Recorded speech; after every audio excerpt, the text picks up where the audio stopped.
Chapter 12.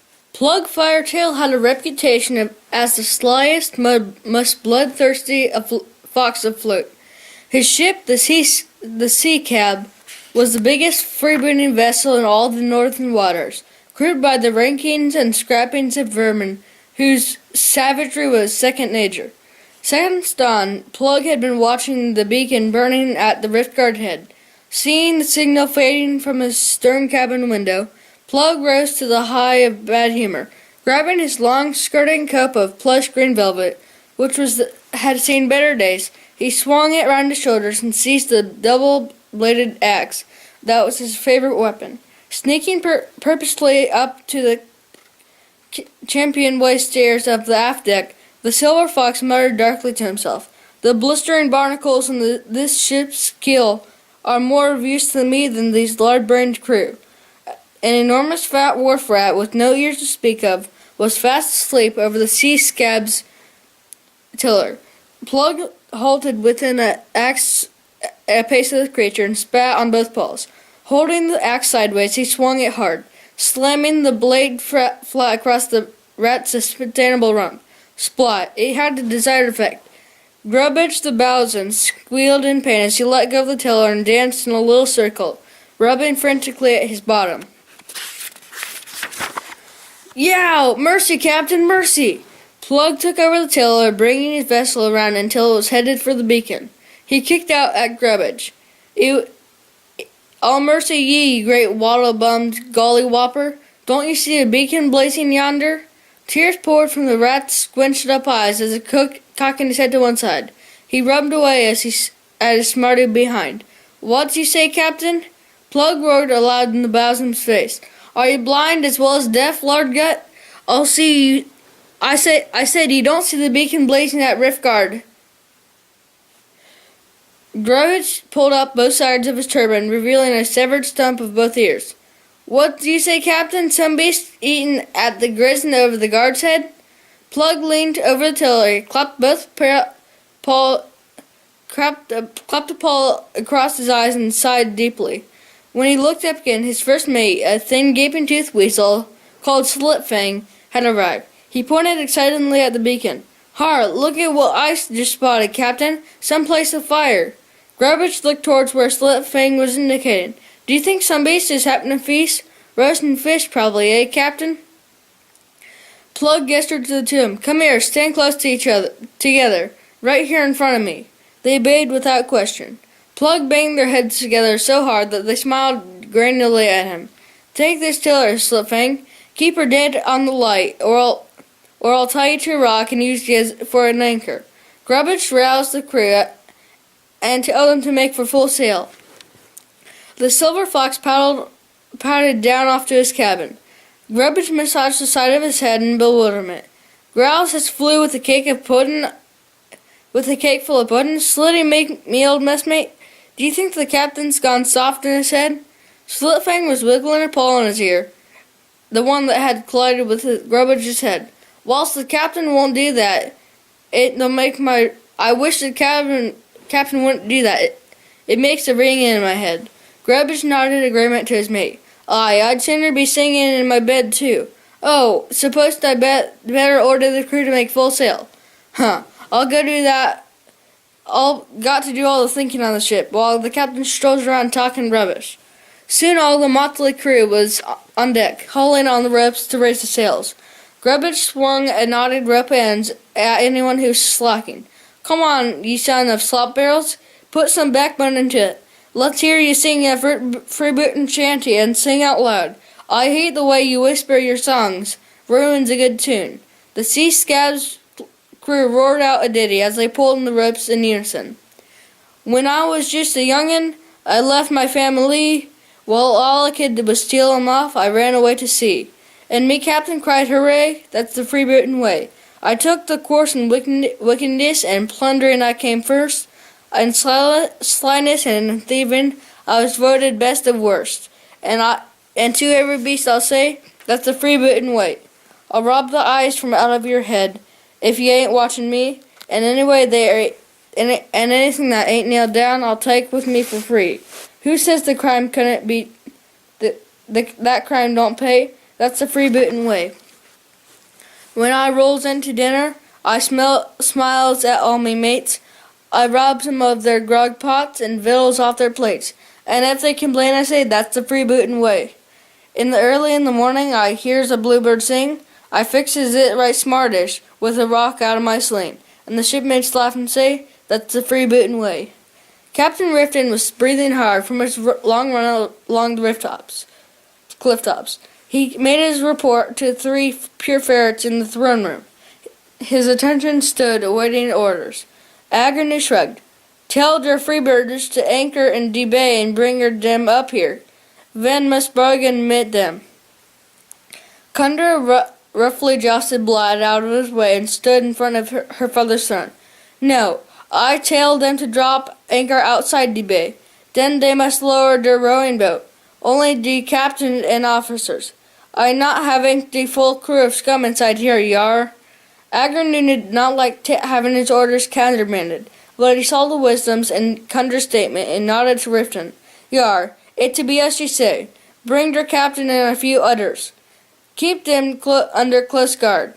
Rifton was back in the headland, taking with him a company of well-armed right guards. Plug, however, flatly refused to trek overland to the stronghold. Filing his ship's longboats with almost a score of prairie beasts, the Fox had them row up to the fjord to the jetty, leaving Rifton and the others to march back along the meager shoreline. Rifton watched the freebooters disembark. Blocking the jetty with his guards, he confronted the Silver Fox. Leave your weapons here. You ain't allowed to walk in armed to the meeting of the royal family. Plug drew his axe, smiling dangerously. Stand aside and give way, soldierette. Where a freebird goes, his weapons goes too. Rifton held up a paw. His archers put shaft to string and stood with bows drawn. Now it was his turn to smile. You carry out my orders or die. Plug did not seem unduly upset. He gestured back over his shoulder to the weasel balancing a lethal-looking stiletto by its blade tip. See, Tarzan? She can throw a blade faster than you or I can move. She'd bring down a swallow on the wing. So if there's any dying to be done, Rat, you'll be the first to go. You don't reckon you can get him through the eye, Tarzan? The weasel was a stone-cold killer. She replied coolly, "Yeah, sure I can, Captain. Which eye do you fancy, left or right? I can drop 'em before they move." Brandishing his axe, Plug pushed roughly past Rifton, chuckling to the shamefaced rat commander. "Don't try and stop a freebirder. You're only a landlubber and lucky to be still alive, I reckon." Shrug lashed the tiller, leaving the small boat sailing on a straight course. He leaned over the side, surveying leagues of white-crested waves in every direction. Nowhere was a sign of land. Triss came up on deck with the cabin below, and she was answering the otter's wordless glance. Wilfo still pretty ill. Shaw squinted his eyes at the far horizon.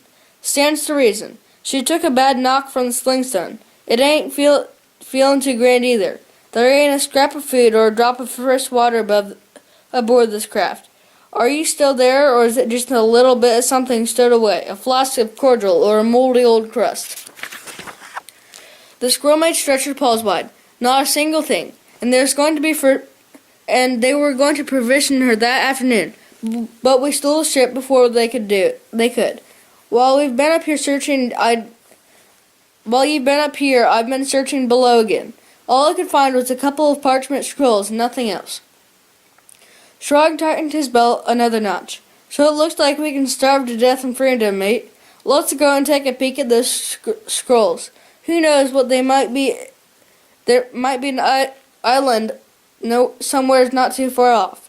As the ship had no cargo holds, the cabin was a fairly large, roomy, but low-ceilinged. Wilford lay on a bunk, her head wrapped in damp cloth.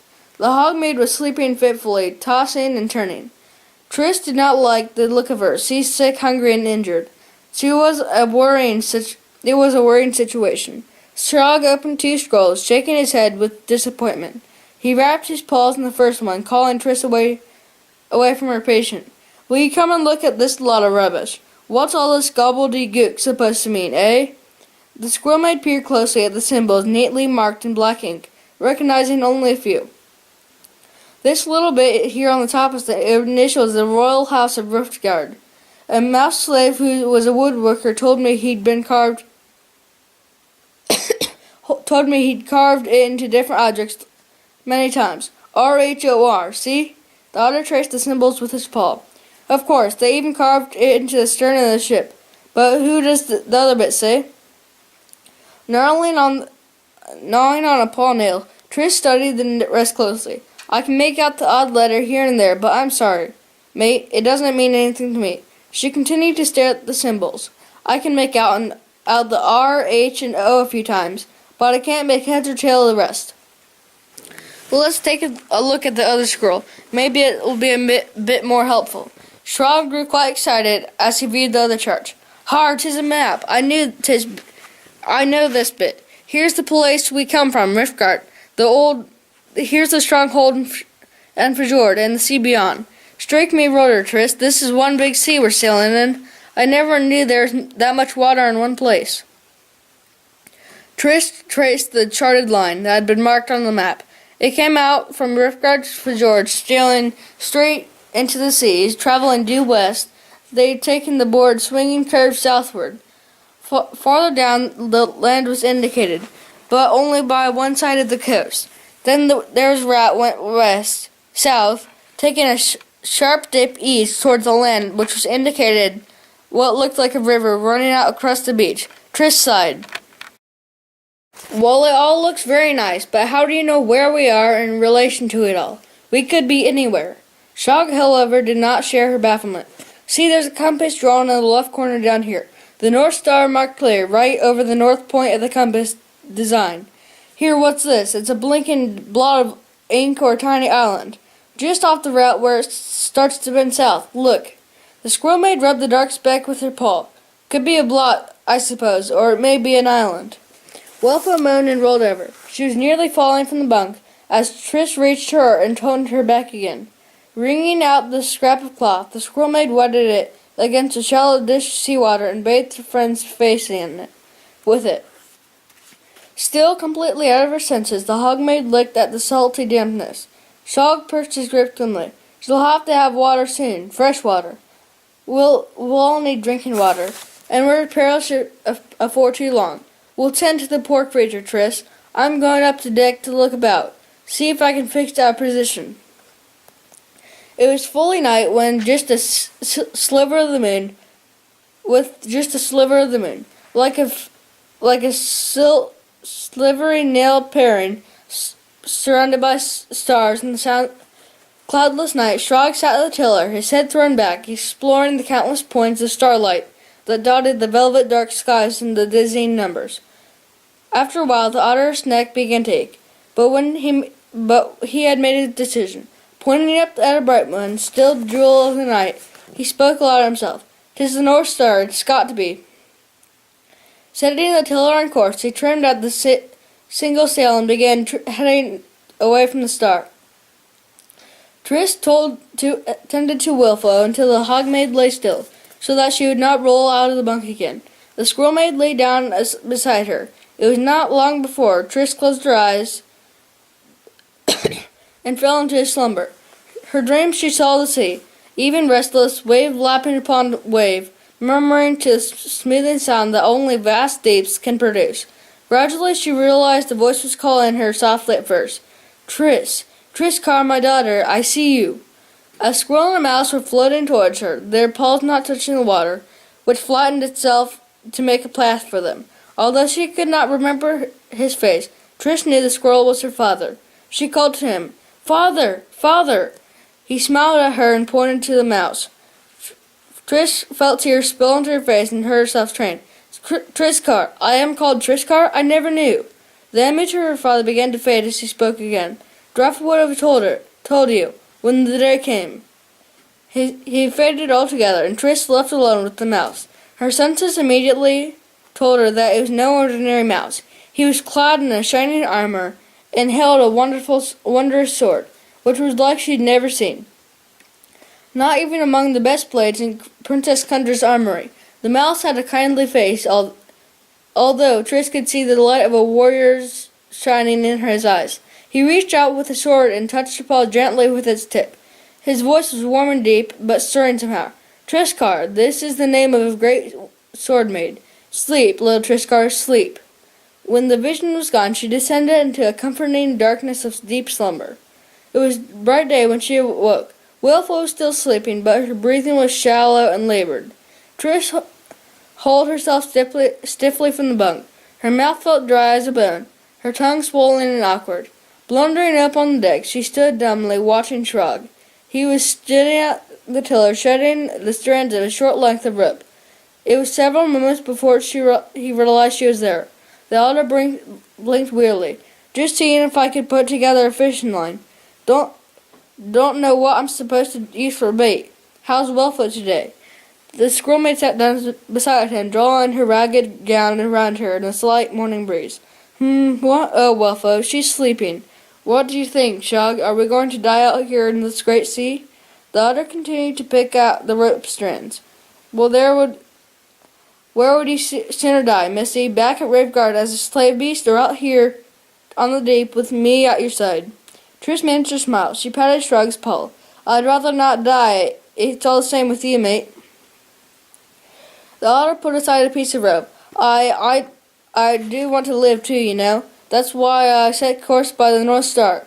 If you see, we'll see if that is a blot or an island. Triss stared into the bright morning sky. But how can you do that? There's no stars now. Shrug explained. I located the North Star last night and sailed through the dark will guide us, right up till 'twas dawn. The sun rises in the east, don't it? That's how I fixed my position. With a bit of luck, we'll find your blot, Missy. Never fret. Wellflow appeared in the cabin doorway. She was shivering and could scarcely stand up. I'm thirsty. So thirsty. Triss hurried to help her, murmuring to Shrug. Find water if only for poor Wellflow's sake. She hurried to the Hogmaid's side, made back to the bunk, and laid her down, talking soothingly to her. Now there now, have a little nap. We should soon get you water. Let's take a look at the slingstone wound. Oh, it's looking much better today. I'll just have to bathe it in some sea water.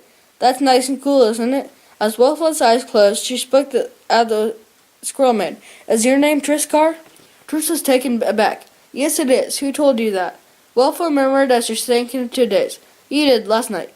Triscar? I am called Triscar. You said it out loud. The dream came back to Triss as she stroked her sleeping friend's brow. Triscar. That is the name for his great sword maid.